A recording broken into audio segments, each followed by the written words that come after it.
상한 갈대 같은 우리 인생을 어떻게 살아야 될까요? 오늘 랍사계의 1장연설을 통해서 함께 생각을 해보겠습니다. 상한 갈대 같은 우리 인생은 첫째, 의심에 빠질 때 나아가 예배해야 합니다. 20절 21절이에요. 네가 싸울 만한 계교와 용력이 있다고 한다마는 이는 입에 붙은 말뿐이라 네가 이제 누구를 의뢰하고 나를 반역하였느냐? 이제 내가 너를 위하여 저 상한 갈대 지팡이 애굽을 의뢰하도다. 사람이 그것을 의지하면 그의 손에 찔려 들어갈지라. 애굽의 왕 바로는 그에게 의뢰하는 모든 자에게 이와 같으니라. 자, 네가 의뢰하는 이 의뢰가 무엇이냐? 지난주 본문 19절부터요 오늘 27절까지 이 의지와 의뢰라는 단어가 무려 8번이나 나오는 거예요. 그러니까 사람은요 누군가를 늘 의지해요. 예. 그런데 그 랍사계의 말로 히스기야의 의뢰를 외치는 거예요. 내가 무엇을 의뢰했는지 원수가 아는 거예요. 예수 믿지 않는 남편이 내가 무엇을 의뢰했는지 아는 거예요. 예수 믿지 않는 아내가 무엇을 의뢰했는지를 상대방이 이렇게 의뢰를 외치는 거예요. 아이러니합니다.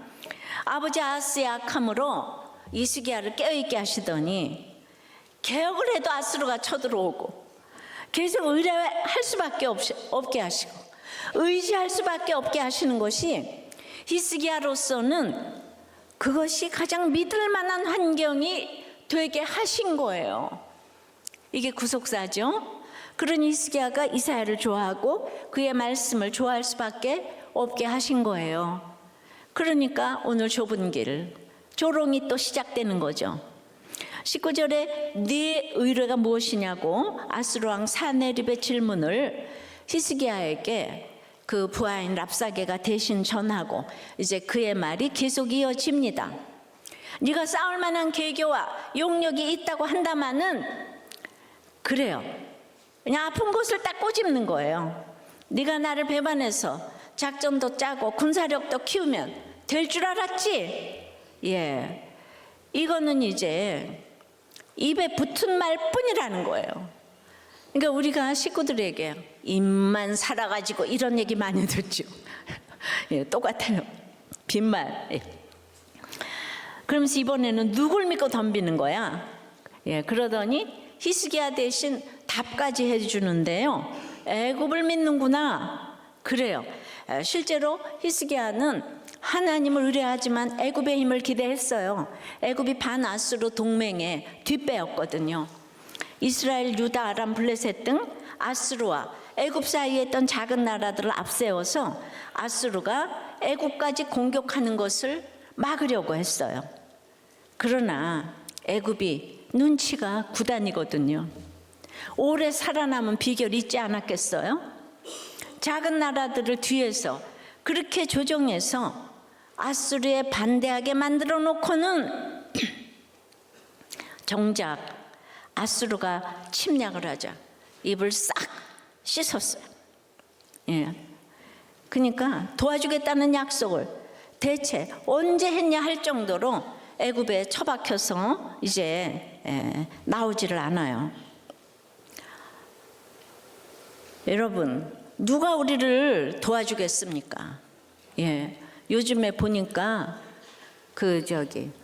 우크라이나에 누구죠? 응?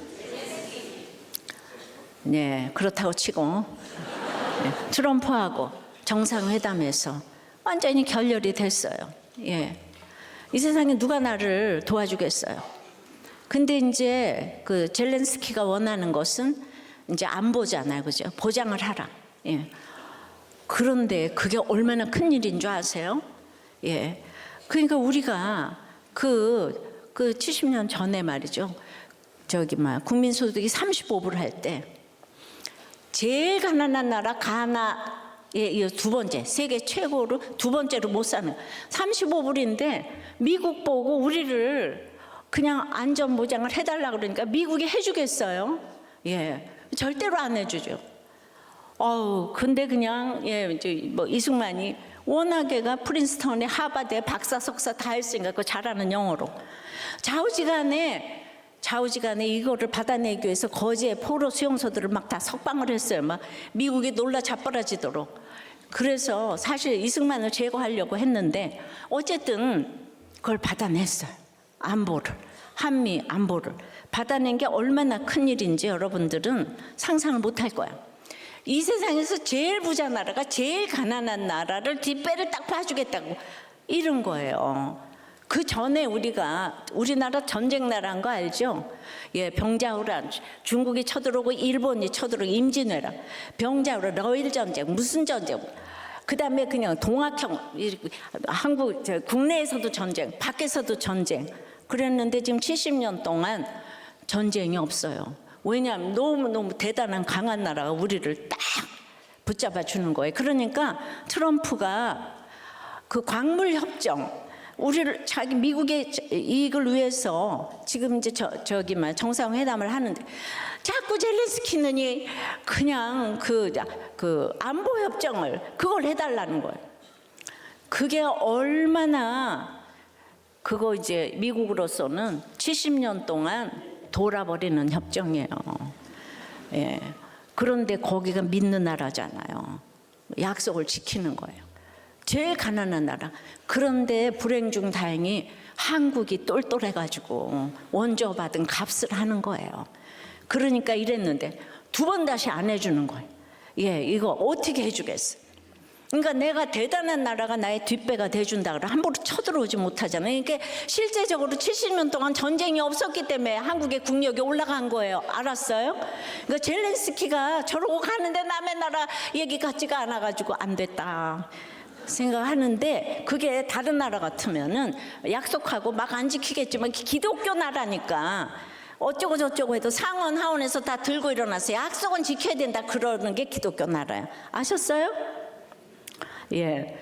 근데 아수랑 사네립은 애굽을 뭐라 그래요? 상한 갈대 지팡이라고 부르는 거예요.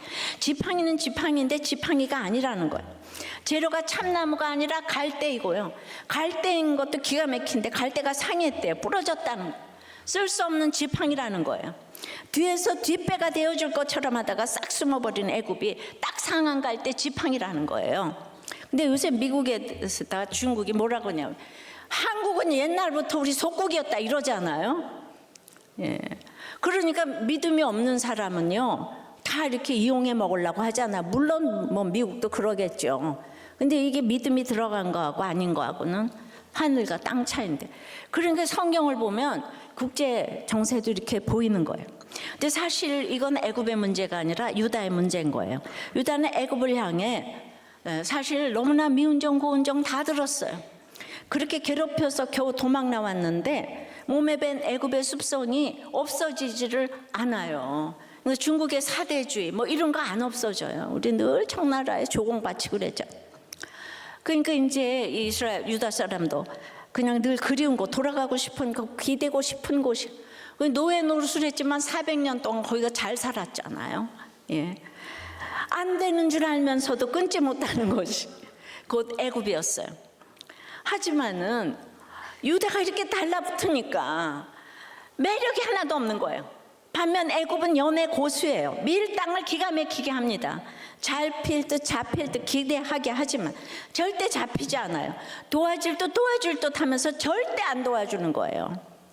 그러면 누가 애굽을 상한 갈대 지팡이로 만드는 거예요? 바로 유다가 그렇게 만드는 거예요. 누가 진짜 상한 갈대인가 물어본다면 애굽이 아니라 유다예요. 유다의 믿음이 갈대처럼 흔들리고 심지어 상한 갈대처럼 꺾이고 부서져 내리니까 하나님이 아닌 애굽을 의뢰한다는 거예요. 나를 지탱해 줄 지팡이인 줄 알았는데 상한 갈대라니 속았어. 이게 아니라 그런 지팡이를 의뢰했던 내가 상한 갈대라는 거예요. 허리가 끊겨버려 말라가는 갈대, 밑동 잘린 나무가 바로 나라는 거예요. 근데 유다가 이렇게 자기 모습을 보지 못하고 아수르 왕 말만 들으면 어때요? 내가 그렇게 믿었건만 믿을 만한 사람이 아니었나? 예, 의심이 생기죠. 지금 애굽을 상한 갈대 지팡이라고 그러잖아요. 상한 갈대는요, 멀리서 보면요, 표가 하나도 안 나요. 도리어 멋있어 보여요. 여자들이 멍하니 4차원의 표정을 짓고 있으면 도리어 멋있어 보여가지고 남자들이 다 달라붙잖아요. 그래서 막상 가까이 가보면 다 상한 갈대라 이거죠. 예, 외모 좋아하지 말라고요. 이러는 사람 다 이상한 거예요. 네, 나는 권사님한테 들었어요, 그 얘기를. 자기가 맨날 이루고 있으니까 다 좋아하더래요. 자, 정치 천재, 심리 천재 아수르 왕은 이때를 놓치지 않고 그 다음으로 무슨 말을 합니까? 22절이에요. 너희가 내게 이르기를 우리는 우리 하나님 여호와를 의뢰하노라 하리라마는 히스기야가 그들의 산당들과 제단을 제거하고 유다와 예루살렘 사람에게 명령하기를 예루살렘 이 제단 앞에서만 예배하라 하지 아니하였느냐 하셨나니. 예, 아수르 왕은 히스기야가 얼마나 하나님을 경외하는지 알아요. 의지했는지 알아요. 대단한 종교개혁을 했다는 것도 알아요. 유다 전국에서 산당과 제단을 제거한 것도 알아요. 다 아는데 하나님만 몰라요. 예. 그래서 네가 그 산당과 제단을 제거했기 때문에 하나님도 히스기야를 더 이상 돕지 않는다고 생각하는 거예요. 근데 히스기야가 이제 어렵지 않다면 아무리 와서 욕을 해도 타격을 받지 않아요. 그런데 히스기야는 어때요? 하나님만 경외하고 의뢰했는데 만사형통이었는데 갑자기 아수르가 쳐들어왔잖아요. 하루아침에 유리한 상황이 불리한 상황이 되어버렸어. 나라가 망하게 되었어요. 근데 바로 이런 상황에서 아수르 왕이 하나님도 너를 돕지 않는 거야 이렇게 말하게 되면 망했는데 그렇게 되면은요, 눈에 보이는 그 역사와 전통을 자랑하는 애굽도 너무 의심이 되는데 눈에 보이지 않는 하나님은 얼마나 더욱 의심이 되겠습니까? 갑작스러운 고난의 파괴력은 바로 이런 것이에요. 우리의 믿음을 흔드는 거예요. 가뜩이나 약한 믿음을 무너뜨리는 거예요. 의심에 빠지게 하는 거예요. 이때 어떻게 할까요? 놀랍게도 아수르 왕이 힌트를 주는 거예요. 그의 지금 마지막 말이 뭐예요? 예루살렘 이 제단 앞에서만 예배하라 하지 아니하였느냐? 예. 네가 여호와만 예배하라고 했잖아. 그게 잘못이야. 산당은 많을수록 좋고 신도 여럿일수록 좋은데 오직 성전에서만 예배하라고 하니까 이런 문제가 생긴 거야. 병 주고 약 주면서 아수르 왕은 이렇게 외치면서 히스기야를 의심에 자꾸 빠뜨리고 있어요. 문제가 생기면 우리도 이런 의심이 생기죠. 주일에 교회 안 가고 공부했으면 합격했을 텐데, 주일에 예배 드리는 시간에 일을 했으면 안 망했을 텐데, 목장 시간에 두 잡을 떼었으면 빚을 안 졌을 텐데. 그동안 산당에서 예배 드리던 사람들이 산당에서 기도해서 병이 낫는 것에 익숙해져 있었는데 웬 갑자기 말씀을 보라고 하는가. 그리고 산당 예배를 폐했으니까 그 기득권자들이 히스기야의 종교개혁에 얼마나 불만 세력이 되었겠어요. 그러니까 그 사람들에게 딱 이간을 붙이는 거예요. 그러니까 내가 예수 믿고 제사 안 지내서 학교 떨어졌다, 40일 기도 안 해서 암이 걸렸다고 본인이 깨달아서 얘기하면 모르겠는데 지도자가 네가 그래서 떨어졌고 그래서 병이 걸린 거야. 이건 사단의 괴계인 거예요. 이런 사단의 괴계는 무궁무진합니다. 이것이 고난 앞에서 상한 갈대 지팡이를 의지하게 만드는 거예요. 의심에 빠뜨리는 생각이에요. 이럴 때 어떻게 해야 돼요? 오히려 여전한 방식으로 예배의 자리를 더욱 굳세게 지켜야 예배를 통해 깨닫는 것이 있죠. 내 삶이 성공할 때는 깨닫기가 어려워요. 교회가 커지면요, 누가 바른 말을 해도 듣기가 힘든 게 있죠. 내가 잘해서 부흥했다 이렇게 생각하지 않겠어요? 이런 의심의 치료제는 믿음밖에 없어요. 근데 혼자서는 지킬 수가 없으니까 하나님이 불러서 함께 묶어주신 공동체, 교회로 나아가는 거죠. 함께 모여서 뭉쳐서 예배하는 거예요. 날마다 산당 예배를 드리면서 용서하게 해달라고 수십 년 기도를 하는데 너무 영적이라서 수십 년이 지나도 용서를 안 하는 게 특징이에요. 용서해달라고 빌기만 해. 용서를 안 해. 예. 자, 적용 질문이에요. 자꾸 의지하고 싶은 나의 애굽 지팡이는 무엇이에요? 의지하는 지팡이가 상한 갈대라서 슬픕니까? 내가 상한 갈대라서 슬픕니까? 주일 수요 목장 예배에 어떤 마음으로 나아갑니까? 예, 오래전에 한 의사 선생님이 칼럼을 하나 썼는데, 기본적으로 의사는 고지에 그 의무를 지키려고 하지만, 안 걸렸다고 가족들이 희망을 뺏어서야 되겠냐. 그래서 말하지 못하게 한대요.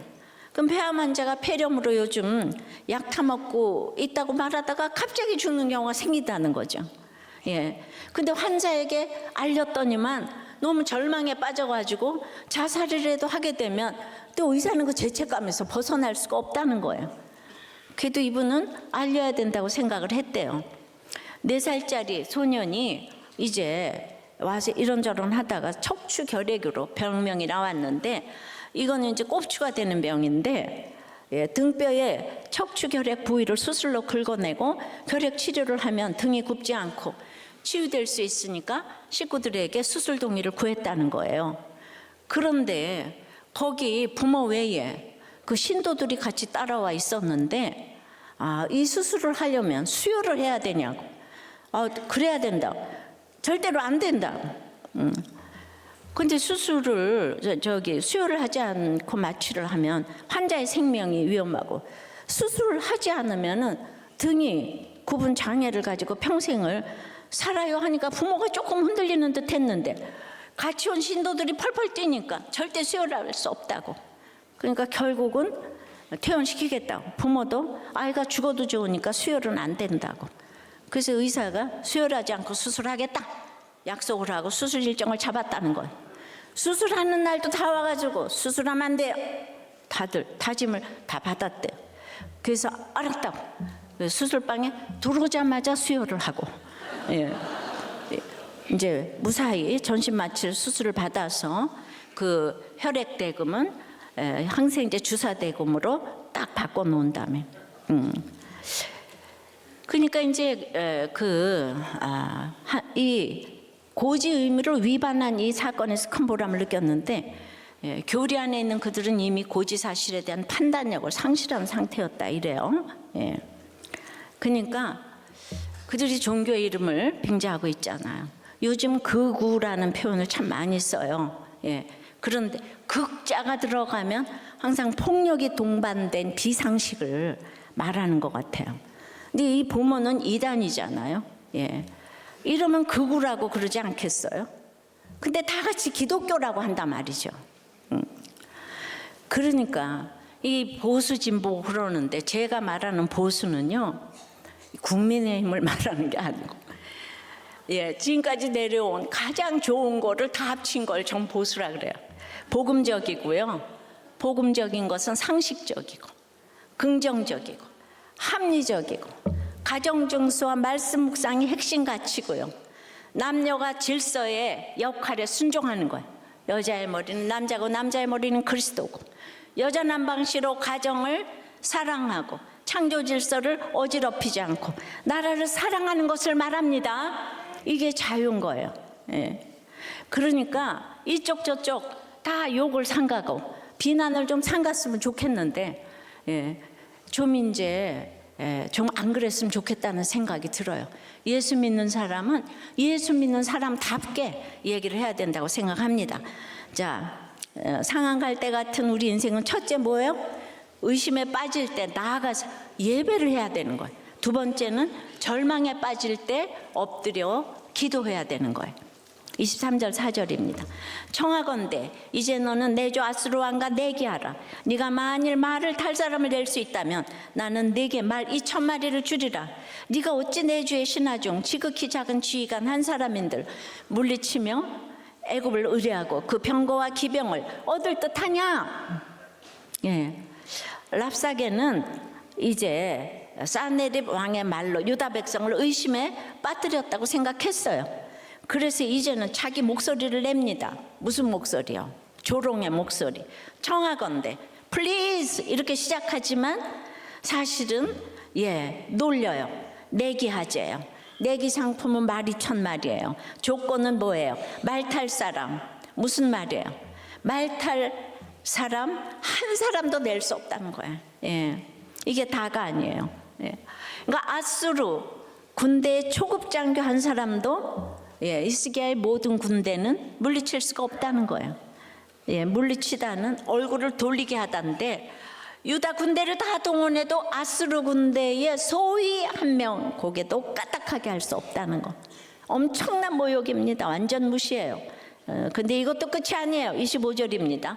내가 어찌 여호와의 뜻이 아니고야 이제 이곳을 멸하러 올라왔겠느냐. 여호와께서 전에 내게 이르시기를 이 땅으로 올라와서 쳐서 멸하라 하셨느니라 하는지라. 랍사게는 드디어 하나님까지 조롱의 대상으로 삼아 버립니다. 하나님을 전혀 모르는 자가 하나님의 뜻을 들먹여요. 하나님의 뜻으로 자기가 예루살렘을 멸하러 왔다는 거예요. 그리고 심지어 하나님이 자기에게 말씀하셨대요. 이 땅으로 올라와서 쳐서 멸하라. 직통계시를 내려줬다는 거예요.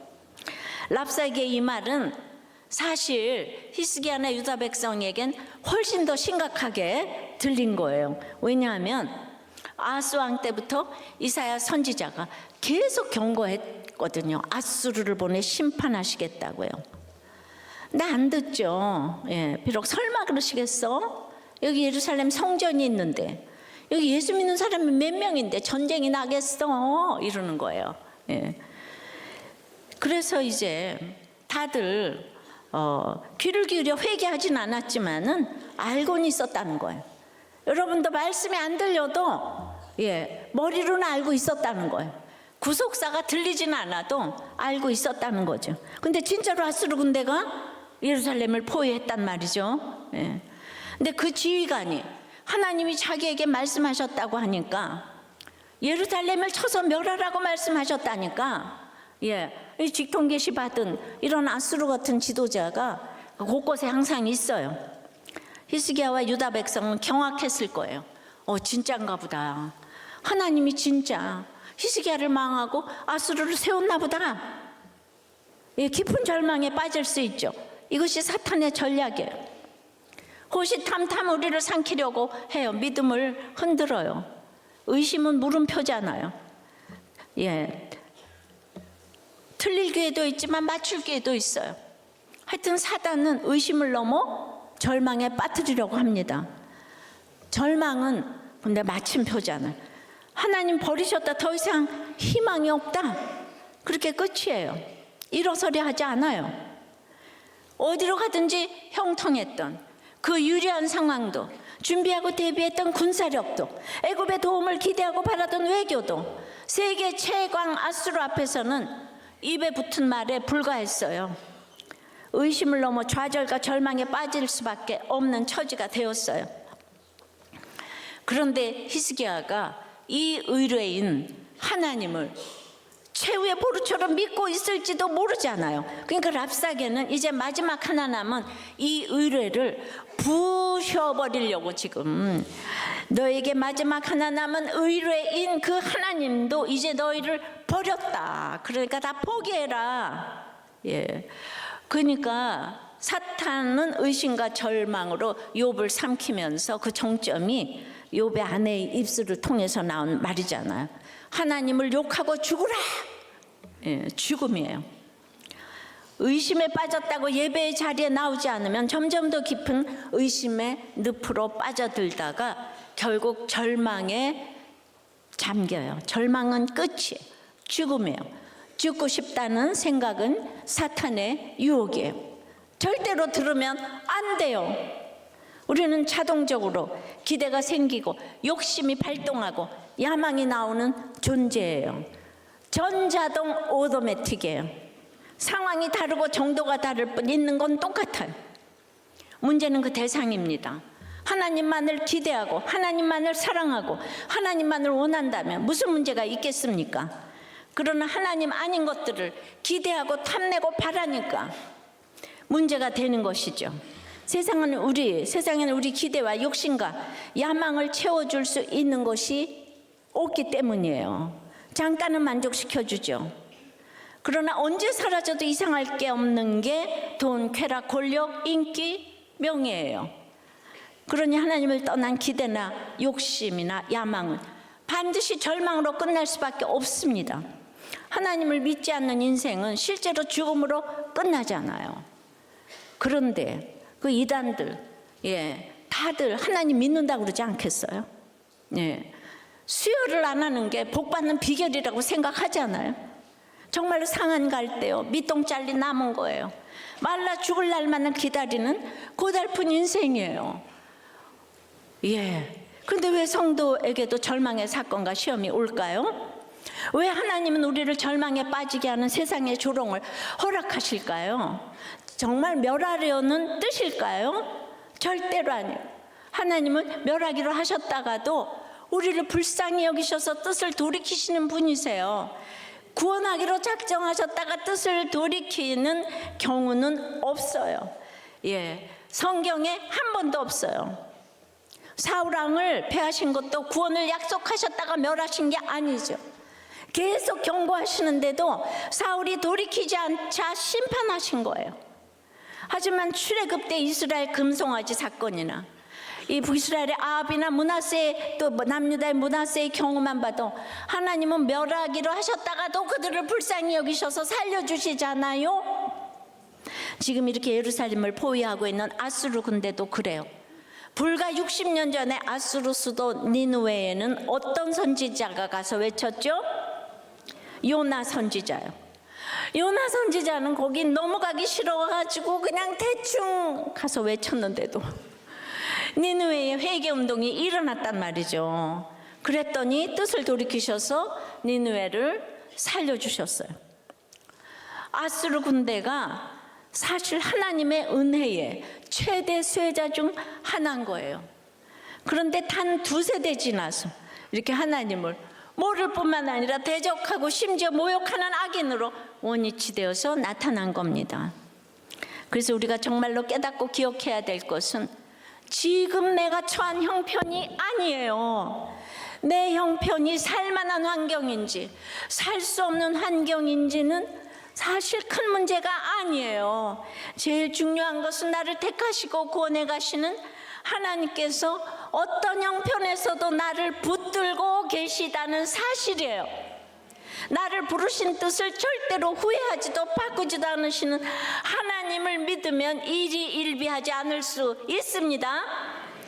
따라서 하나님께서 우리에게도 절망의 사건을 허락하시는 이유는 우리 시선을 형편이 아니라 하나님께 붙잡아 두시려는 사랑입니다. 절망의 사건은 하나님이 우리를 부르시는 음성이에요. 그러니까 나를 절망하게 하는 환경 앞에 엎드릴 것이 아니라 그 환경을 통해 나를 부르시는 하나님 앞에 꿇어 엎드려야 합니다. 그것이 기도예요. 기도를 통해서 내 마음이 정답인 줄 알고 살던 데서 돌이켜서 말씀을 정답으로 삼고 내 삶은 거기에 맞춰야 합니다. 그래서 우리의 기도는 늘 말씀을 바탕으로 해야 돼요. 말씀으로 드리는 기도가 진정한 기도요, 100% 응답받는 기도입니다. 그러니까 사건이 올 때 죽겠다만 외치지 마시고 주여만 외치세요. 하늘에 계신 우리 아버지, 날마다 큐티하면서 오늘 주신 말씀 한 구절이라도 주님의 뜻이 담긴 음성으로 받으시고 그 말씀을 붙들고 기도하시기 바래요. 오늘 좁은 문으로 가라 그랬으니까 좁은 문 가게 해주세요. 먼저 된 자가 나중 되고 나중 된 자가 먼저 됐으니 주님 저 좀 먼저 되면 안 될까요? 이렇게.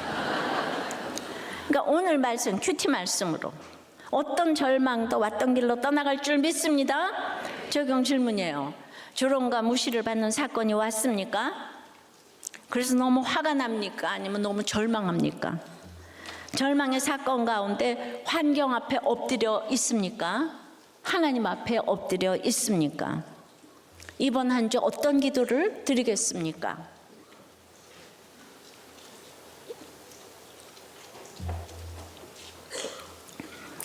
한 목자님이 이제 목자 모임에서 목장에서 이렇게 이제 한 집사님 간증해 주셨는데, 제가 이제까지 보았던 분 중에서 목장과 가정에서 수치를 가장 많이, 그러나 잘 받으셨고 거절도 가장 잘 당하신 분이셨다고요.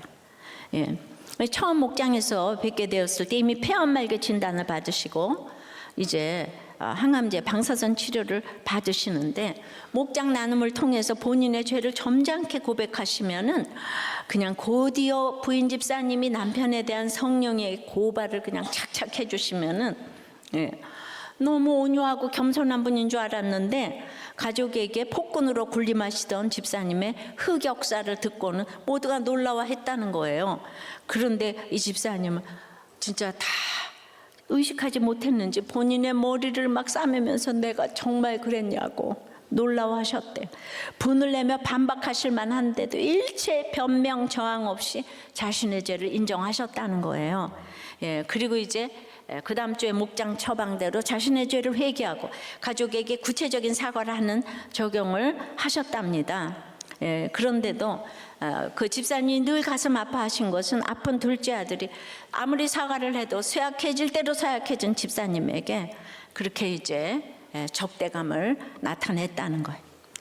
그래도 이 모든 게 내 탓이라고 인정하시면서 자기 죄를 회개하셨는데 아니 일반적인 거절이 아니라 사과와 회개에 대한 아들의 거절을 당하시는 마음이 정말 힘드셨을 텐데 내가 거절당하고 망할 것을 예비하니 자신감이 생기고 내 죄가 보이니 어떤 거절에도 상처받지 않는 자존감이 생기셨던 것 같습니다.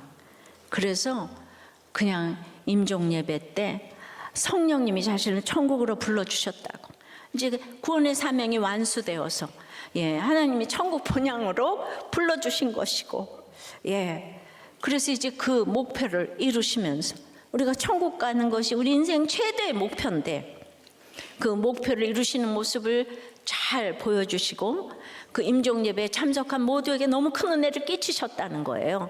근데 이 목자님은 너무나도 우리나라의 최고의 똑똑한 박사님이잖아요.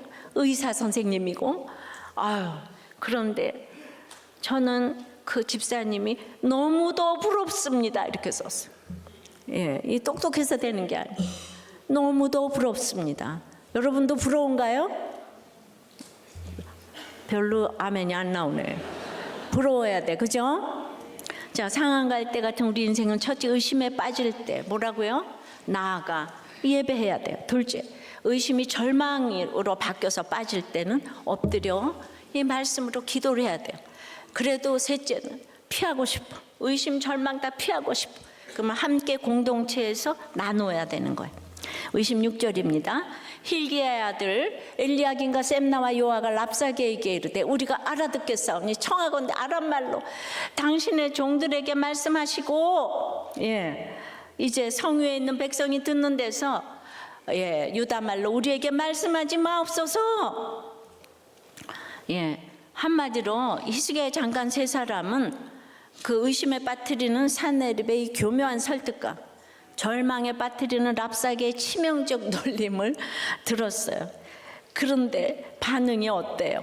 백성이 알아들을 수 있는 유다말로 하지 말래요. 그냥 아람말로 해도 자기들 알아들으니까 백성은 제발 알아듣지 못하게 해달래요. 주여 영어로만 해요. 영어로만. 우리 사람들 영어 못 알아들으니까. 이게 무슨 말이에요?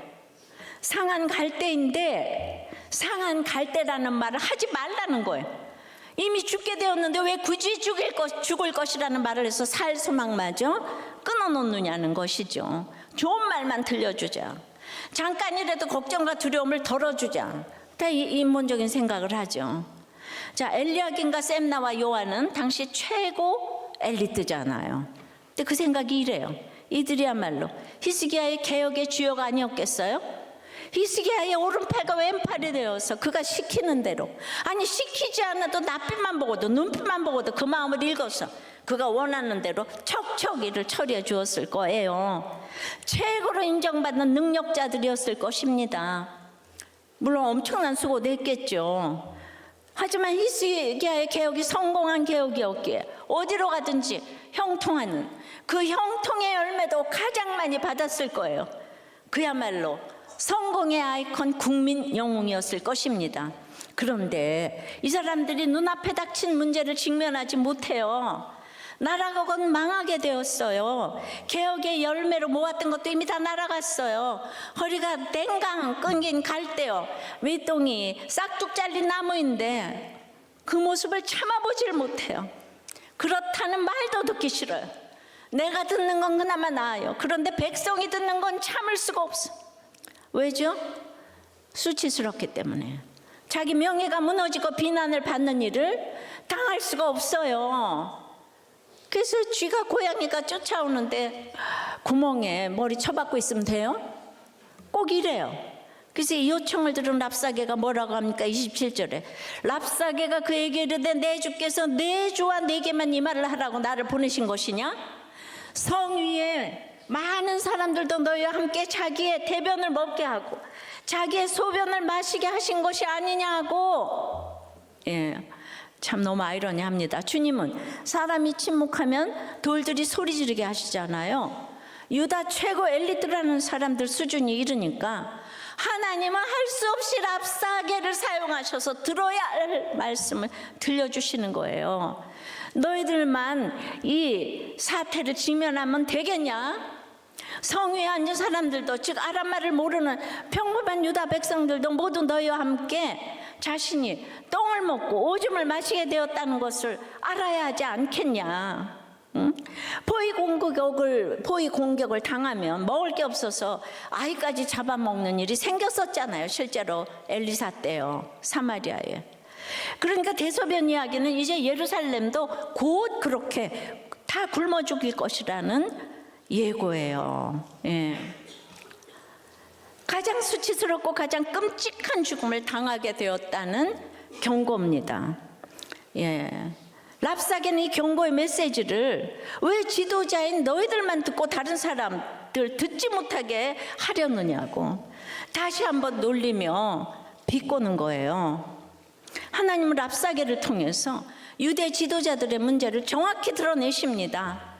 의심에 떨어져도 절망에 떨어져도 최고 지도자 엘리트들은 끝까지 체면만 중요해요. 죽으면 죽었지 절대로 자기 수치는 오픈을 못하는 거예요. 죽음의 고통보다 망신의 고통이 훨씬 더 커요. 구원보다 명예가 더 위에 있어요. 그러니 결론이 뭐예요? 냅둬. 이대로 살다 죽을래. 나중에 지옥에 떨어지는 것보다 지금 부끄럽고 욕먹는 게 훨씬 더 두렵습니다. 그래서 그렇게들 자살을 하잖아요. 여러분들 다 누가 자살해요? 엘리트들이 자살해요. 한 나라의 최고 위정자가 자살을 해요. 다 따라해요. 없는 사람들이 자살 안 해요. 절대 하면 안 되는 일을 아무리 강조해도 그거는 너무나 큰 죄악이에요. 점점 엊그제도 BTS의 그 그냥 30대 청년 한복 디자이너가 자살했어요. 다 이쁜 사람, 잘난 사람, 지식인들. 그런데 이런 사람들에게 주님이 뭐라고 하세요? 성 위에 앉은 사람들도 너희와 함께 자기의 대변을 먹게 하고 자기의 소변을 마시게 하신 것이 아니냐 물으십니다. 똥오줌처럼 여겨지는 그 수치, 그 부끄러움을 저기 저 성 위에 앉은 사람들, 너희 눈에 너무 무시가 되어서 그들에게 그 영어로 얘기하라고. 잘못 보이는 것이 죽기보다도 싫은 그런 사람들과 함께 나누라는 거예요. 이거를 랍사게가 처방을 해줘요. 지금 아수르의 외교장관. 여러분, 별 인생이 없습니다. 하나님 앞에서는 똑같이 이 땅에 벌거벗고 왔다가 벌거벗고 가요. 우리가 자기 모습 감추려고 쓰는 방패들이 너무 많잖아요. 지식과 외모와 건강과 돈과 많지만요, 나이 들면 다 똑같아요. 40대가 되면 지식이 다 평등해지고 50대가 되면 외모가 평등해지고 60대가 되면 남녀가 평등해지고 70대가 되면 건강이 평등해져요. 80대가 되면 있는 놈이나 없는 놈이나 돈이 평등해지고 90대가 되면 생사가 평등해지는 거예요. 어차피 우리가 다 상한 갈대라니까요. 늙어져서 아픈데 치매 하나 걸리면 돈이 뭐 지식이 뭐 자녀가 아무것도 필요가 없는 거예요. 예, 우리 밑동 잘린 나무라니까요. 나무라니까요.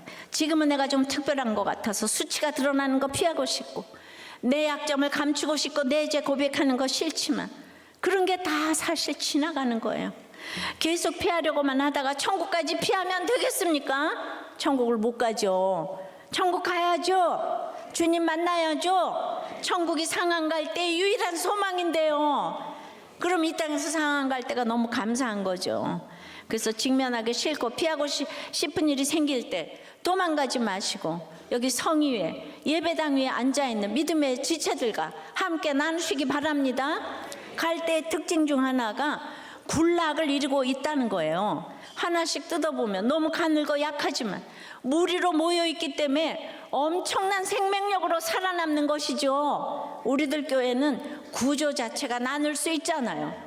말씀의 공동체에서 말씀으로 양육을 받고, 모르면 물어보시고, 힘들고 수치스러운 일을 함께 나누시면서 천국까지 같이 가십시다. 그렇다고요. 아무 말이나 아무에게나 막 하시면 안 되고요. 그래서 양육을 이번 주부터 시작되는 양육 꼭 받으시고, 큐티로 인도함도 받아보시고, 목자님께 물어보면서 오직 회개가 되도록 나누시면 좋겠습니다. 내가 상한 갈대임을 인정하기 싫어서 피하고 싶을 때 피하지 말고 공동체에서 함께 나누면 세상 그 무엇도 주지 못하는 자유를 주실 줄 믿습니다. 적용 질문이에요. 너무 듣기 싫은 말은 무엇입니까? 근데 왜 그렇게 듣기 싫습니까? 피하고 싶은 자리는 어디입니까?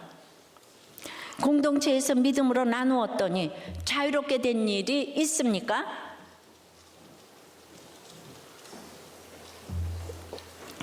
말씀대로 지식 엘리트인 사람들 오늘 이 얘기를 해도 안 들어오죠. 머리로는 아는데 전혀 가슴으로 내려오질 않아요. 그래서 제가 애통이 돼요. 예, 정말 애통이 됩니다. 우리들 교회도 그런 분들이 많죠. 오늘은 공동체 고백으로 제가 롯 얘기를 좀 하겠어요. 이 롯이 상한 갈 때 대표적인 인생이 아닌가 해요. 그는 끊임없이 세상을 택하고 그때마다 아브라함은 또 그를 끊임없이 도와요. 소돔을 택한 그는 어쩔 수 없이 세상의 육적인 아내를 택했기 때문에 그 아내는 뒤를 돌아보다가 소금 기둥이 되었어요.